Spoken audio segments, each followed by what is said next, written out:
Você vive em uma cidadezinha tranquila, e sua principal diversão é produzir um web show com um amigo. Mas durante as gravações, você acaba descobrindo que os moradores estão sendo substituídos por clones alienígenas. O que você faria? Você acha que conseguiria sobreviver? Eu acho que não. Nesse vídeo de Derrotando Filmes, nós vamos acompanhar 3 amigos tentando escapar dos aliens pela cidade. E eu vou mostrar por que você não sobreviveria em Assimilate. Começamos vendo vários insetos estranhos numa planta próxima da residência de Hannah. A porta dos fundos está aberta e a jovem telefona para sua mãe preocupada com o sumiço dela. Enquanto deixa um recado para a senhora, Hannah menciona que o seu ferimento no braço, causado por uma mordida incomum, continua doendo. Ao desligar a chamada, Hannah ouve um barulho vindo de fora. Ela vê alguém correndo pela janela e se apressa em impedir que a pessoa entre trancando a porta. A criatura fica berrando tentando invadir o local, só que logo os barulhos cessam. Hannah vê a silhueta da pessoa correndo pelo lado da casa e tenta ligar para a polícia, mas percebe que deixou a entrada dos fundos aberta e corre para fechá-la. Logo que a criatura chega no vidro, Hannah fica impressionada com a sua fisionomia e rapidamente a pessoa invade o local. E é por isso que eu não gosto de portas de vidro. Esse tipo de porta é bem frágil e não suporta muitas pancadas caso alguém queira entrar. Assim que trancasse a porta, Hannah deveria correr para o segundo andar da casa bloqueando a escada de alguma forma e depois bolar um plano para se defender ou fugir do invasor. Em seguida, entramos numa filmagem amadora feita por Randy, enquanto Zack, seu amigo, procura a melhor forma de se apresentar na gravação. Randy entra no quadro e os dois iniciam o documentário que estão produzindo. Logo depois, já vemos a dupla numa estrada, enquanto falam que vivem numa pequena e tediosa cidade do Missouri. Os rapazes mencionam que o local sempre foi tranquilo. E já cortamos para o estúdio improvisado de Zack, onde ele está matando o tédio jogando World of Warships no PC. E por falar nisso, galera, o vídeo de hoje está sendo patrocinado pelo incrível game de guerra naval World of Warships. Galera, esse game tem gráficos maravilhosos e ainda por cima é gratuito e para PC. Ele conta com mais de 400 navios de guerra das mais diversas classes, como encouraçados, contra-torpedeiros, porta-aviões e submarinos, todos eles de várias nacionalidades, inclusive navios brasileiros, como o cruzador Almirante Abreu e o contra-torpedeiro Juruá. E você pode fazer upgrades e customizações em todos os navios, contando com mais de 40 mapas para você travar suas batalhas marítimas, onde você sempre terá várias missões e eventos novos para participar. Inclusive, o Godzilla, o King Kong e os Transformers já passaram pelos mares de World of Warships. E com certeza, muitos outros eventos ainda estão por vir. Aproveite para jogar o World of Warships no PC com gráficos espetaculares e batalhas incríveis, com mais de 44 milhões de jogadores, fazendo o download do game pelo primeiro link que está aqui na descrição. Dessa maneira, vocês vão estar ajudando demais o canal. Além disso tudo que eu comentei, para quem vier aqui do canal e usar o código FIRE durante o registro, vai garantir grandes vantagens, ganhando de brinde o navio Premium USS Texas, 20 camuflagens, 200 dobrões, 7 dias de conta Premium e mais 1 milhão de créditos. Começar com todos esses benefícios com certeza irá te ajudar a derrotar várias batalhas pelos mares de World of Warships. Aproveite e faça o download pelo primeiro link da descrição e use o código FIRE para ganhar todos os brindes.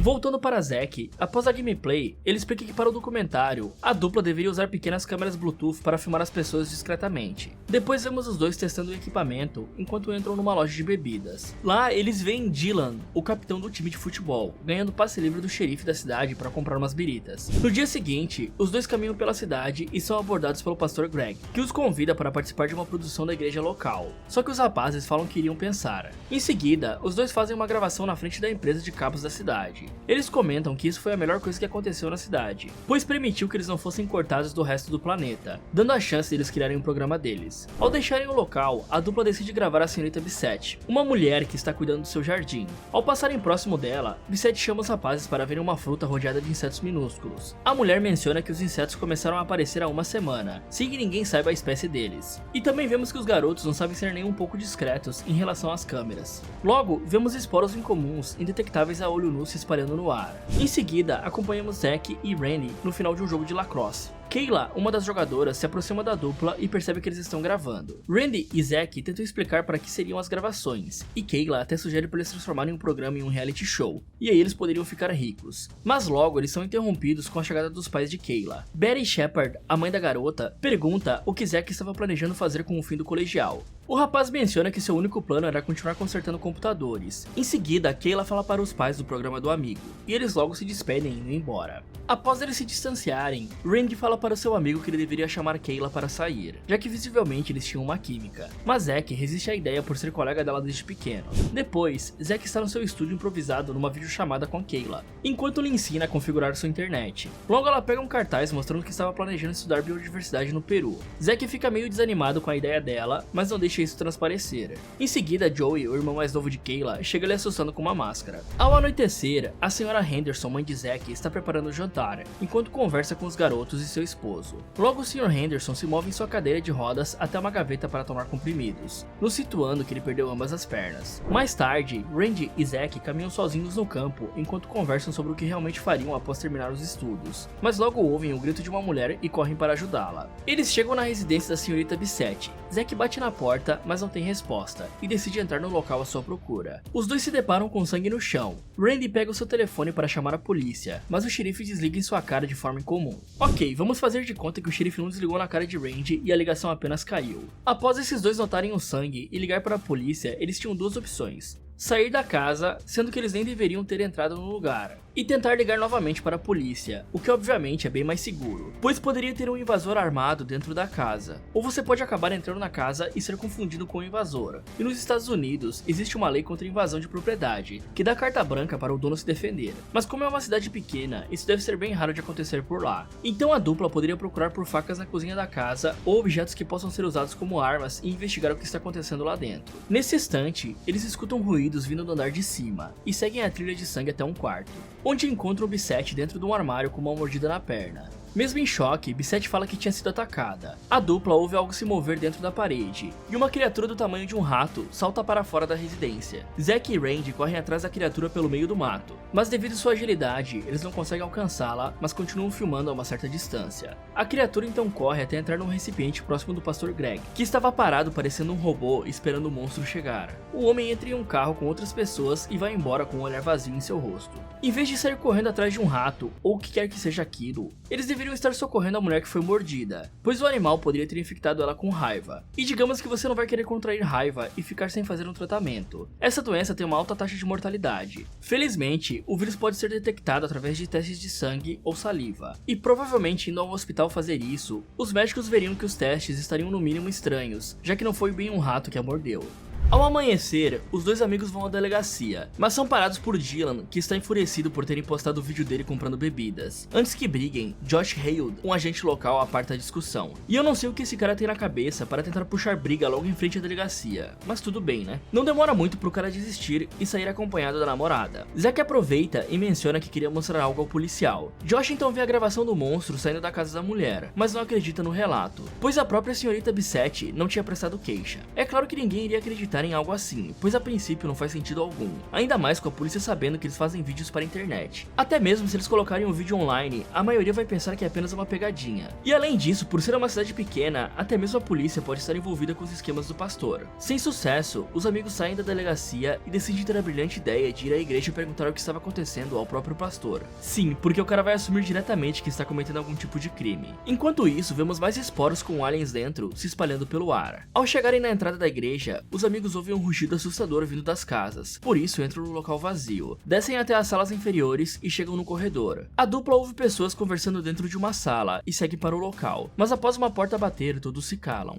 Zack então chama o pastor, só que ninguém responde. Por isso, os amigos continuam caminhando até a sala, mas antes de Zack girar a maçaneta, o pastor Greg abre a porta. A dupla então lhe mostra o vídeo, mas ele não fica preocupado com o material, além de negar que era ele no vídeo. Em seguida, o pastor insulta a família dos garotos, Randy fica alterado com o comentário do senhor, mas o xerife surge perguntando se tinha algum problema. Percebendo que algo ali estava errado, os dois saem apressados do local. Uma vez do lado de fora, os rapazes cogitam postar o vídeo em forma de denúncia na internet, mas notam que os telefones estavam sem sinal. A princípio, eu iria pensar que aquilo era algum tipo de culto, pois várias pessoas da cidade estavam escondidas em uma sala da igreja, agindo de forma suspeita. Porém, ficaria um pouco difícil explicar o rato de estimação do pastor mordendo pessoas aleatórias por aí. Depois disso, vemos os dois na casa da senhorita Bissett, perguntando por que ela não foi na delegacia. A mulher, com um comportamento estranho, menciona que não tinha razão para fazer isso, pois não tinha sido mordida. Ao verem a perna dela sem a marca da mordida, os dois ficam confusos, até que escutam um barulho vindo de um quarto. Bissett os convida para irem relaxar no quarto com ela, mas ambos recusam o convite, deixando a residência. Só que antes de voltarem para casa, eles dão a volta até o quarto dos fundos, onde Zack vê alguém amarrado numa cama. Logo a senhora Bissett entra no quarto, Dylan surge na janela assustando os garotos e os dois fogem. Esse é um bom sinal para vazar o mais rápido possível dessa cidade em direção ao meio do mato. Por algum motivo, todo mundo da cidade está começando a agir de forma estranha, quase como se tivessem sido substituídos por robôs. Juntando com o fato de que ninguém vai acreditar nessa história, a melhor chance dos dois é contar para a família e amigos próximos e pedir para fazer uma viagem para uma cabana na floresta ou algo assim. E caso eles não topem, vá sozinho. Com certeza, a dupla já está na lista do pastor por estar bisbilhotando por aí. De volta ao celeiro, os rapazes mostram a gravação para os pais de Zack, mas eles acham que se trata de uma brincadeira dos garotos, e voltam para casa. Zack e Randy então reassistem a gravação com mais atenção e notam que o cara amarrado tinha a mesma tatuagem que Dylan. Por isso, ficam se questionando como ele podia estar em dois locais ao mesmo tempo. Eles até comentam que poderiam ser uma histeria em massa ou algo no ar afetando as pessoas. E realmente, eles até acertaram em partes, pois aqueles insetos alienígenas dentro dos esporos que vimos antes definitivamente tem algo a ver com isso. Nesse instante, Kayla chega ao encontro deles. Após sentar, Kayla explica que seu pai estava agindo de forma estranha. Os amigos se tocam que era o mesmo comportamento dos demais cidadãos e explicam rapidamente o que está acontecendo. Kayla fica preocupada com a mãe que tinha sumido desde cedo e cogita ir à polícia, mas os rapazes mencionam que já haviam tentado pedir ajuda dos oficiais, mas que não adiantou.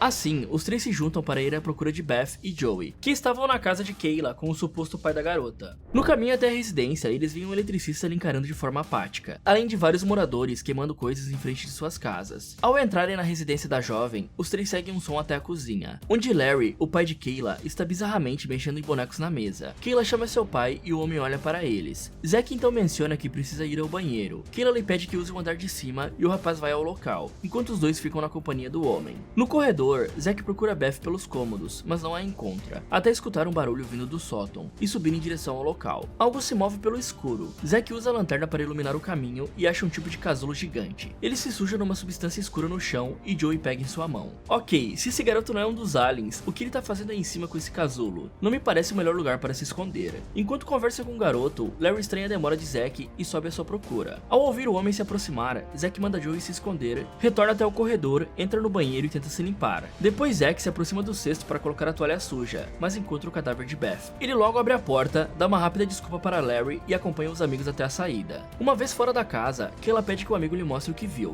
Zack então entrega o celular e a garota vê a mãe morta. Já sabendo que as pessoas estão sendo substituídas por clones que não agem nem um pouco como um humano normal, o trio deveria bolar um plano para distrair o pai de Kayla, enquanto eles entram por uma janela para resgatar Joey. Deixar o garoto lá sozinho com um alienígena não me parece a melhor ideia. Depois eles deveriam assumir que o restante do mundo já foi clonado também, e fugir para as colinas, procurando sobreviventes pelo caminho, e sempre usando roupas mais grossas para evitar de ser mordidos pelos insetos maiores. Em seguida, os três esperam até o amanhecer a chegada do policial Josh. Zack então lhe mostra a nova gravação e o agente decide investigar a casa da família Shepard. Após fazer buscas na residência, Josh não encontra nenhum vestígio do corpo de Beth e volta para a sala. Ao questionar Larry sobre o vídeo, os quatro são surpreendidos com a chegada da mulher junto de Joey. Kayla corre abraçando sua mãe, mas percebe que algo estava errado e se afasta da mulher. Nesse instante, o pastor Greg adentra o cômodo e desmente o relato dos adolescentes. Kayla tenta levar seu irmão dali, mas os clones não deixam. Assim, os quatro saem da casa. Josh desvalida mais uma vez o relato deles e deixa o local na sua viatura. Kayla então fala que precisava salvar o irmão, e Zack diz que também tinha que pegar os seus pais antes de sair da cidade. Só que ao invés de armarem um plano para salvar logo o garoto, eles escolhem ir atrás dos pais de Zack antes. Enquanto caminham pela cidade deserta, os três percebem que ainda estão sem comunicação. Não demora muito para eles chegarem até a casa de Zack,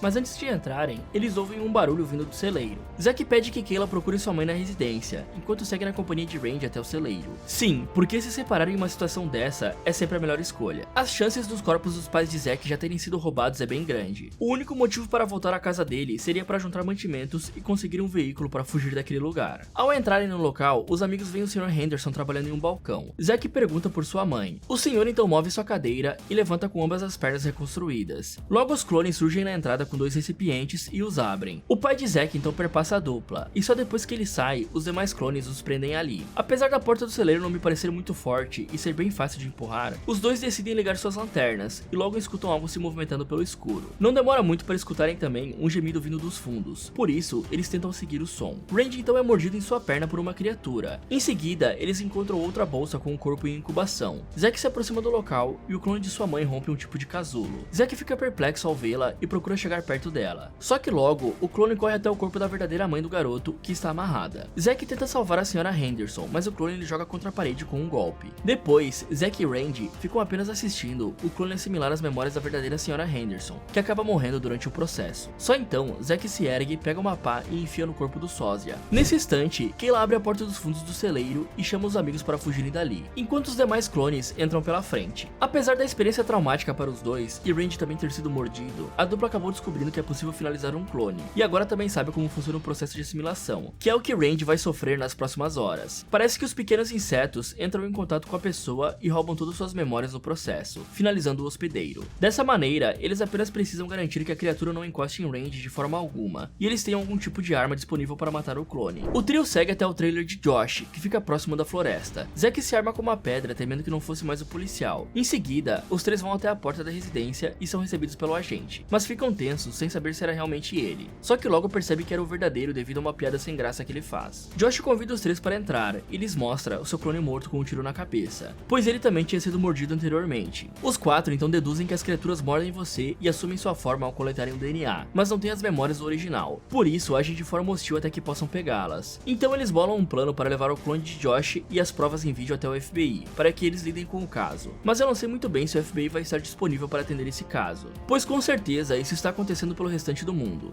Essa infecção provavelmente está ocorrendo pois esses aliens chegaram na Terra através de meteoros, que entraram na atmosfera e acabaram se dissolvendo antes de colidirem. E isso acabou liberando eles pelos céus, porém, essa rocha precisaria ser gigantesca, ou existir várias delas com esporos dentro, o que até pode ser possível, caso algum planeta tenha sido destruído por algum motivo, e os aliens se fixaram de alguma forma no que sobrou, e viajaram todo esse tempo no espaço. Sim, isso parece muito o que aconteceu em um lugar silencioso com os Anjos da Morte, mas diferente do que aconteceu lá, esses seres aqui estão substituindo os humanos silenciosamente, até o momento que vai ser tarde demais para perceber, ou até mesmo, eles podem ter chegado na Terra de outra forma, algo bem pior em minha teoria preferida. Esses esporos podem ser armas de uma raça alienígena superior, que planeja dominar a Terra para extrair algum tipo de recurso, e os insetos foram liberados como o primeiro ataque contra a humanidade. E até agora esse ataque me parece estar indo muito bem, e por isso nada foi detectado pelos humanos, pois as naves estão distantes o suficiente para não serem vistas pela nossa tecnologia, ou elas possuem algum sistema de camuflagem que impossibilita sua detecção. E digamos que esse é um ótimo plano para dizimar a humanidade.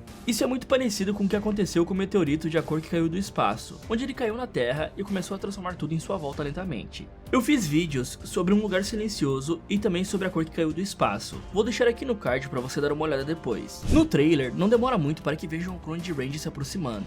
Rapidamente a criatura sobe no trailer e Josh atira para cima, mas não acerta um tiro sequer. Logo o monstro emite um grunhido horrível, muito parecido com o que os garotos haviam escutado quando chegaram na igreja. Assim, um número grande de clones vem na direção do trailer, e Josh usa sua arma para derrubar alguns. Mas óbvio que só uma pistola não era o suficiente e as criaturas cercam o local. Os clones então juntam suas forças e viram o trailer, fazendo o grupo ser jogado violentamente em outra direção. Com a estrutura do trailer comprometida, os clones tentam invadi-lo por uma abertura, mas Josh atira neles para impedi-los, enquanto Kayla e Zack seguram uma porta para que não invadam o local de vez. No entanto, os clones acabam puxando Josh para fora e os três percebem que seria o fim. Mas disposto a se sacrificar pelos amigos, Randy sai do trailer, chamando a atenção dos clones para que o sigam até o meio da mata. O que é bem idiota da parte dos clones, pois eles não precisavam ir todos atrás de Randy, sendo que ainda ficaram duas pessoas dentro do trailer para serem infectadas e posteriormente assimiladas. Provavelmente, por estarem cercados aqui, todo mundo seria capturado pelos clones e levados para o processo de assimilação ser iniciado. Em seguida, Kayla e Zack deixam o local até a beira de uma estrada, onde tiram um momento para repor as energias. Enquanto Zack percebe que a rede de comunicação continua bloqueada, Kayla menciona que poderiam usar a van da loja de sua mãe para fugir até outra cidade e enviar o vídeo de lá.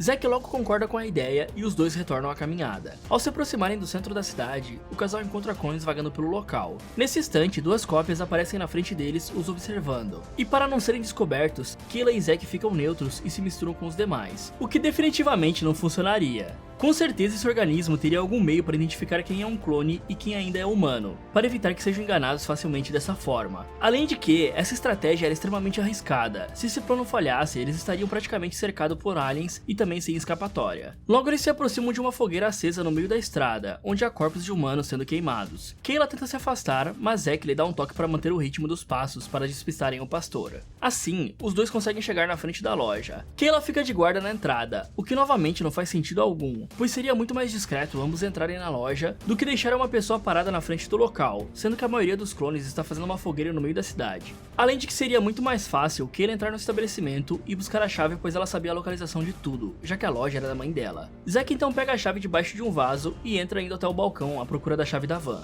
Logo Kayla ouve um grito, olha em outra direção e nota que as crianças estão sendo levadas para um armazém. Nesse instante ela vê Joey e se lembra que tinha um irmão que precisava ser salvo. Só que ao invés de esperar Zack, a jovem sai sozinha sozinha na direção dos clones. A essa altura, pra mim, esse garoto já teria sido assimilado há muito tempo atrás, então não valia nem um pouco correr o risco de entrar num prédio repleto de clones para tentar salvá-lo. Era muito mais fácil pegar a van e passar na frente do local gritando pro garoto correr. Ele não parecia estar amarrado a nada, e dessa forma você evitará que os clones tenham um tempo de reação, já que eles não me parecem lidar muito bem com situações adversas. Se o garoto iria chegar até a van correndo eu já não sei, mas eu estaria a salvo dirigindo o veículo sem pôr minha vida em risco. Dentro da loja, Zack encontra a chave, mas percebe que Kayla sumiu. Ao voltar à entrada, o rapaz já vê a colega próxima dos monstros. Então vemos as crianças sendo levadas pelos seus pais clones, para que elas também tenham seu DNA coletado pelo inseto, e futuramente sejam assimiladas. Kayla adentra o local se misturando com os monstros, mas logo que fica de frente para o irmão, uma lágrima escorre pelo seu rosto, e um clone solta um berro avisando os demais do perigo. Kayla manda o irmão correr para a cabana, enquanto todos os clones seguram a garota. A jovem então é colocada numa maca. Uma menina vem com o isopor e abre próximo dela, deixando a criatura sair. O alien então sobe em seu corpo, e no mesmo instante que Zack invade o local dirigindo a van. Isso faz os clones se afastarem. Kayla corre para dentro do veículo e os amigos fogem dali antes de serem alcançados pelos alienígenas. Entrar em lugares fechados dessa maneira com um carro é praticamente receita para ficar preso. Você pode bater em várias coisas e acabar trancando o carro em algo, ou até mesmo acertando uma viga na confusão, ou atropelando a própria pessoa que veio salvar. Na fuga, os clones agem como bons NPCs e saem da frente para não serem atropelados. E a dupla consegue escapar do centro da cidade e chegar até uma estrada. No caminho, Kayla menciona que seu irmão estaria numa cabana da família. Depois Zack para a van enquanto cavalos atravessam a rua carregando uma carroça. O rapaz olha para Kayla e nota que ela ainda foi mordida no braço. Kayla começa a chorar, tendo uma breve reflexão se a criatura pegaria seus sentimentos quando fosse substituída. Enquanto os dois conversam, vários daqueles aliens minúsculos que vimos no início se juntam dando origem a uma criatura do tamanho de um rato. O monstro então morde Zack e rapidamente foge da van. Kayla e Zack saem do veículo tentando alcançá-lo, só que obviamente eles não conseguem, e com certeza esse clone está correndo de volta para os outros, como vimos no início quando o pastor coletou aquele inseto. Isso poderia ser facilmente evitado se os dois tivessem continuado dirigindo em direção à cabana, em vez de parar e ficar refletindo no que iria acontecer. Antes que os dois voltem para a van, o xerife chega na viatura e a dupla se esconde no meio dos matos. Logo, o xerife grita chamando os demais, por isso Zack e Kayla seguem pela floresta a pé. Após uma rápida caminhada, eles observam um número grande de pessoas vigiando a estrada. Dessa forma, vendo que não poderiam fugir por ali, decidem ir até a empresa de cabos para compartilharem o vídeo com o resto do mundo, antes de serem mortos. Mas como eles estavam sem rede por um bom período de tempo, eu acredito que algum dos clones poderia ter assimilado alguém que trabalhava nesse lugar, e destruído todo o local, igual vemos em 30 Dias de Noite, onde os vampiros atacam o centro de comunicação da cidade, evitando assim qualquer tipo de comunicação com o restante do mundo. Em determinado ponto da floresta, os dois ouvem alguém se aproximar e se escondem próximo de um lago.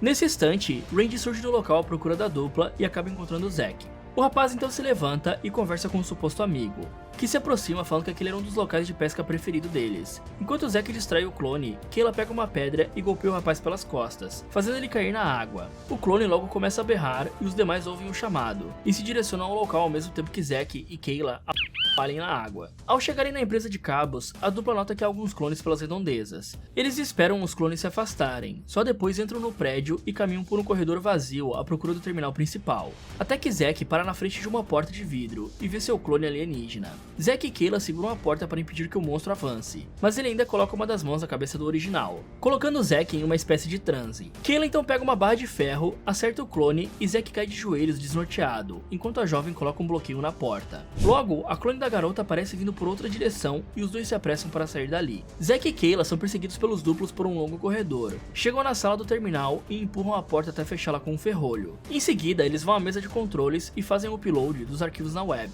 Os dois ficam tensos sem saber se o carregamento terminaria antes dos clones invadirem a sala, mas rapidamente o processo é concluído. Eles ficam aliviados e enfim se beijam. Depois se abraçam à espera dos clones arrombarem a porta. No entanto, Zack nota que existe uma forma de liberar monóxido de carbono no ambiente. Por isso, ele e Kayla colocam trechos dos vídeos em que estão falando nos computadores e correm até o extremo da sala. Zack então pede que Kayla segure a respiração, libera o gás no ar e abre o ferrolho. Os clones entram alvoroçados na sala, ouvem as vozes no vídeo e se distraem olhando para os PCs. Enquanto isso, Zack e Kayla, que estavam escondidos por trás de um servidor, saem da sala e seus clones caem mortos lado a lado. Ao saírem do prédio, os dois retornam a se comportar como clones para não chamarem atenção. Após tomarem uma boa distância, ambos começam a correr pelo meio da floresta até a tal cabana que Kayla havia mandado o irmão ir. Quando se aproximam do local, notam as luzes ligadas e entram com cautela. O garoto está sentado na sala, percebe que era sua irmã e os dois se abraçam. Zack então fica feliz por eles, mas logo muda sua expressão ao olhar para a televisão, pois vê imagens de outros locais do mundo invadidos. invadidos e completamente tomados pelos clones alienígenas. Ou seja, não tinha sido um evento isolado apenas naquela cidadezinha e sim uma invasão mundial. Na cena final, voltamos à sala do terminal com um vídeo publicado no YouTube e comentários de sobreviventes em outras localidades surgem na tela. Apesar de haverem outros sobreviventes espalhados pelo mundo, seria muito difícil sobrevivência a longo prazo, pois os esporos parecem cair sem parar na Terra, sempre mandando mais alienígenas metamorfos, e mesmo conseguindo armas para se defender, provavelmente os clones conseguiriam dominar os humanos por causa da grande quantidade de pessoas que eles assimilaram até o momento. O único modo para sobreviver seria se isolando da sociedade, vivendo em algum lugar extremamente remoto, onde humanos normalmente não têm acesso, e mesmo assim os insetos poderiam encontrar uma maneira de chegar até lá para te morder. E aquela cabana onde o trio terminou não serviria para isso, visto que eles chegaram lá em bem pouco tempo. Além de que existe a chance de aliens superiores terem feito isso, como eu mencionei antes. Pois a senhora Bissette disse no começo que os insetos surgiram há mais de 2 semanas, e ninguém identificou nada disso antes. Então, após ter transformado toda a população em clones obedientes, eles poderiam descer e apenas eliminar o que sobrou sem muito esforço e evitando muitas baixas. Definitivamente uma invasão alienígena assim seria praticamente impossível de sobreviver, pois ela é bem parecida com o que vimos na Quinta Onda, com um processo bem melhorado, pois os aliens praticamente acabam com a humanidade sem precisar entrar em um combate direto inicialmente. Fala galera, esse foi porque você não sobreviveria a Assimilate. O que vocês acharam do vídeo? Não esqueçam de conferir o primeiro link da descrição e jogar umas partidas de World of Warships e dar aquela força para o canal. E vocês teriam alguma ideia diferente para sobreviver ou concordam que seria impossível sobreviver a esses clones? Me contem nos comentários. E se um meteorito estranho que alterasse a realidade caísse em seu quintal, o que você faria? Quer saber o que aconteceu com essa família que teve o azar de encontrar essa rocha? Então clique aqui nesse vídeo, ou aproveite para assistir outras sugestões aqui do Derrotando Filmes. Muito obrigado por assistir, e se alienígenas decidirem criar clones para te substituir, sinto muito, mas você está ferrado.